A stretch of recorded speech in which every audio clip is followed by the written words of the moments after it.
Welcome to Shannons Club TV, where all motoring fans can relive the histories of standout cars in Australia.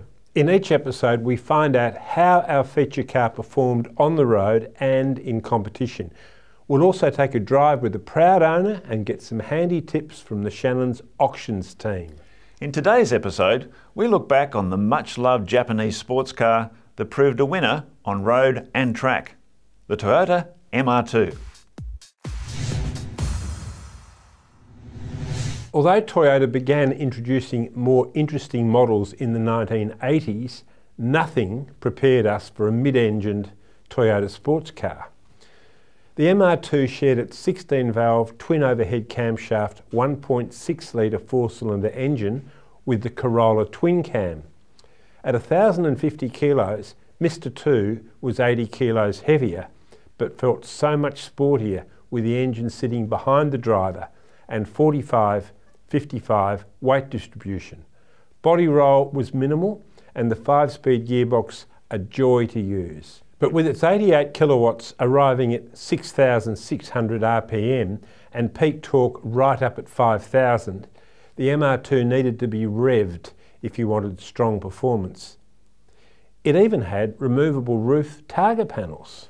Mark, even though the first MR2 was a joy, it was surely the next model that really made the car's name. Oh yeah, I think so, and that ran a lot deeper than just its obvious good looks. You know, the second generation MR2 was very successful in competition, particularly in endurance races for stock standard road cars, you know, where all its sporting attributes and its rock solid reliability could really shine, which I'll get to a bit later. Absolutely. In March 1990, the sexy looking second gen MR2 went on sale locally. Power was up to 117 kilowatts, and this new model knocked 2.5 seconds off the 0 to 100 time, which was now 8.1. Anti-lock brakes were standard and you still got the targa roof. In shape, it was something like a scaled-down Ferrari Mondial.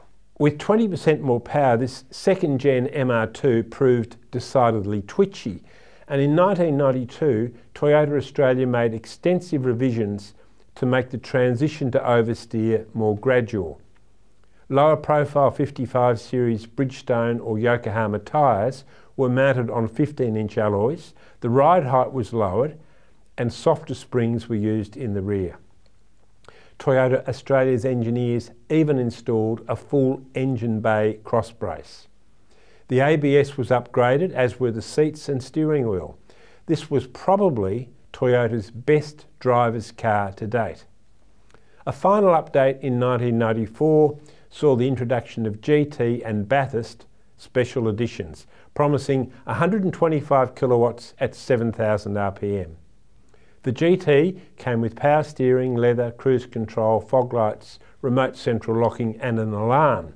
A CD was added in 1995, but air conditioning remained on the options list. The third gen W30 MR2 Spider, a kind of Porsche Boxster Light with tricky sequential manual transmission and limited luggage space, was sold here in small numbers from 2002 to 2006. But it is the 1990s MR2, the second gen, that lives on in our memories. Mark, that second gen MR2 was a great Group E production race car, wasn't it? Oh, it sure was, yeah, and there was never a better demonstration of that than at Mount Panorama, Bathurst.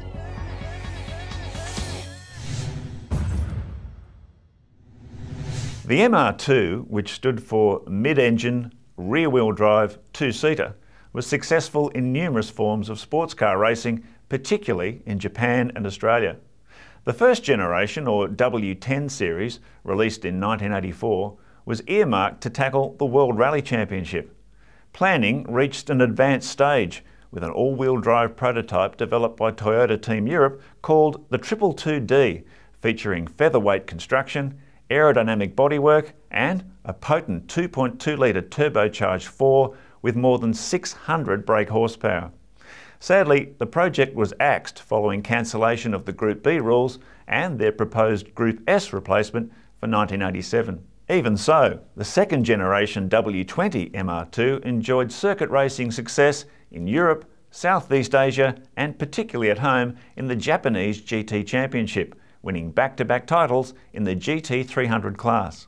John, you know, for a lot of people, a W20 MR2 in red was in a lot of ways like owning a mini Ferrari, as you mentioned earlier. Or blue or yellow. Yeah. I think that Toyota must have sort of thought, we're going to cash in on this. But you didn't just get the looks, you got a really fair income car. In fact, in lots of ways, the MR2 was probably much better value for money than any of the Ferraris of the time, and certainly better built. Yeah, and reliability was probably a factor there too. That's a new idea. Yes. It'll never catch on in Italy. But it was just so typical of the Japanese, wasn't it? Yeah. Going into these niches and looking at what was there and saying, you know what, we can see the bullseye and we're going to hit it. And they did it with the MR2, and that second generation car, man, that was a sweet spot, wasn't it? Absolutely, yes. Yeah, very well done. If there was ever a race that could best showcase the MR2's sporting attributes straight off the showroom floor, it was the James Hardy 12-hour production car race at Bathurst. A lone MR2 entry led by Colin Bond starred in the first race held in 1991, easily winning its class and finishing 6th outright, beaten only by more powerful rivals. It won its class again in 1992, this time by a staggering 21 laps or more than 130 kilometres. The following year, the MR2 hosted motorsport royalty in Juan Manuel Fangio too, nephew of the legendary 5-time world champion. The Toyota factory driver didn't disappoint, playing a key role in the MR2's 3rd straight class win and another impressive 6th outright. The 4th and final Bathurst 12-hour in 1994, though, produced its greatest result. Fangio returned to help Neil and Rick Bates not only secure the MR2's 4th win from 4 starts, but also finish an amazing 4th outright, beaten only by the winning twin-turbo Mazda RX-7 and a pair of Porsche 968 Club Sports. As a result, the MR2 and Bathurst will always share a special bond. Remember, you can read the full road and race histories on the Shannons Club website.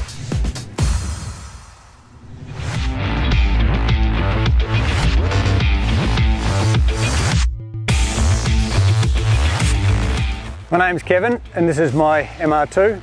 It's an SW20 1990 model. And the 2 cars behind me is a 1987 AW11 and a 2002 ZZW30 Spider. The only work I do on it is maintenance. I maintain the cars myself. It hasn't had anything done to it. I like to keep my cars in original condition. I bought this MR2 in 1990 new and I still own it. It's a one owner. I love it to bits. It's just a fabulous motor car. I fell in love with it from the first time I saw it. It's a 2-litre, 4-cylinder, 16-valve, 3SGE engine, producing 117 kilowatts.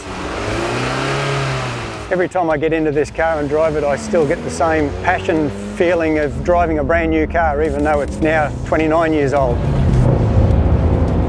The favourite feature of this car is the handling ability. It's a magic car to drive, just like the slogan says, MR2 sticks like glue, and that's exactly what it does. For the first 15 years of its life, it raced at 6 racing events every year.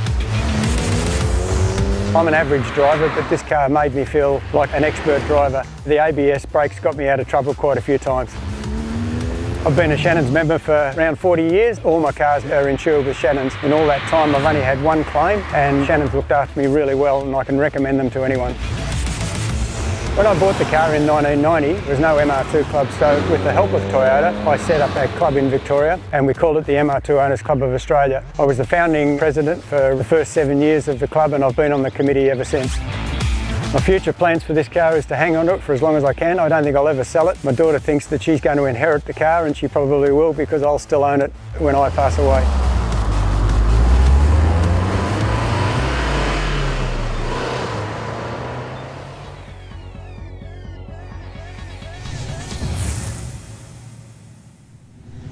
Shannon's National Auctions Manager Chris Borrabon is here with all the latest on the fabulous little Toyota MR2. Welcome, mate. Good to see Yes, who would ever would have thought, Christoph, that Toyota would build a mid-engine sports car? That's it, absolutely. I mean, and done such a good job of it too. Yeah. I mean, it wasn't different when it came out. Oh, it certainly was. Yeah. I mean, we'd finished off with a Sprinter and then into this little MR2, very square boxy, but had a pointy front end on it. That was the first one, and it wasn't a real performance car. No, the second one was a different thing altogether. So which is the one that collectors go for most? And of course there was a third gen too. Well, you've got three generations. So where do they sit in terms of Australian collectors? I think today we see probably more the first generation and second generation amongst the JDM scene and amongst collectors. Once again, Australia misses out on all the hot models. The Japanese always keep them. Japanese keep all the good stuff. So we missed out on a supercharged one in the first series, and then we missed out on a turbo in the second series. Exactly. But I think we got the hot Bathurst model in the Series 2, which was very popular, made only limited numbers. So that's a favourite, I think, amongst collectors. That car. I would think so. Yeah. And it was a phenomenal series production race car, which I'm sure. Correct, yeah. Performed really well at Bathurst in the day. Absolutely. Did very well. But I think the SW20, well, the second generation, that was popular for a number of reasons. It's beautiful looking. The Mini Ferrari. Mini Ferrari, lovely styling. But it also, the cabin was larger, there was more room inside it. There were other things that made it much easier to live with as well. So that's right. It seemed to be like the sweet spot. In MR2s. Look, I think the first generation was a very basic car, and then I think the improvements made on the second generation were fantastic, and a much more comfortable sports car to live with. And what about the Spider, the third generation? It was sold here in minuscule numbers. Well, what's the story with that one? Well, it was funny because I think it was up against the things like the MX-5 at the time. It just never really caught on. Isn't that interesting? Yeah, we don't see many of them at all. I mean, we tend to see some Series 1s and probably more Series 2 through the auction house today for Shannons, and which is great. And every time we've had a really good original example, low Ks, it's actually performed really well at auction. Okay, so what's the pecking order, as we say? If someone wants an MR2, what's the order of desirability? I think keeping on the Australian delivered stuff, obviously the Bathurst Series 2.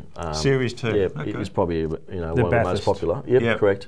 And then followed by the standard Series 2, which is probably on par with the Series 1. I mean, I think because it is the first of the MR2s, it's quite a desirable little car. And then the third generation, the Spider, where does that sit? Does that sit below the first and second generations, does it? Good question. I don't think we see enough of them to. You don't see them around. No. But look, it probably might sit between the 2 and the 1. I think. Okay. And it's a Spider. It's the drop top, so it's unique in that sense. So. And it's a later model car with more technology and 6-speed gearbox. So would it be safe to say that regardless of personal preference, any MR2 is going to be a collectible car? Look, I think finding the right car with the right history, ownership history, low Ks, unmodified, it's probably it's probably where whether it's a 1 or a 2, that's what I'll be looking for. Okay, just personal preference. Yeah, correct, absolutely. Whatever you want. It is. I mean, I think we see plenty of people that say, "Oh, I love the 1 over the 2," and then we see people say, "I love the 2 over the 1." So it is a personal preference on that one. Can't go wrong. No. Good stuff. Thanks, Chris. No problems. And for all the latest on Shannons auctions, check out the Shannons Club website. For your own competition image of the Toyota MR2, visit AutoPix, Australia's most comprehensive motorsport photo archive. John, the MR2 is just one of those cars, when you look at the history of the Japanese car industry, just a brilliant niche fella, wasn't it? Well, it also shows that Toyota had real enthusiasts working there as well, that they were able to get such a car up. But like so many of the niches, the Japanese feel that no one knew existed, they didn't really know what to do with it afterwards. It's funny, isn't it? I think the second gen car was brilliant, but the third gen car, I'm scratching my head, and then the MR2 disappears altogether. That was the end of it. Yeah. I wonder why that is. I mean, you look at the Japanese marketers, the product planners, they're constantly looking, particularly at that stage, at all these different segments of the market that they could get into.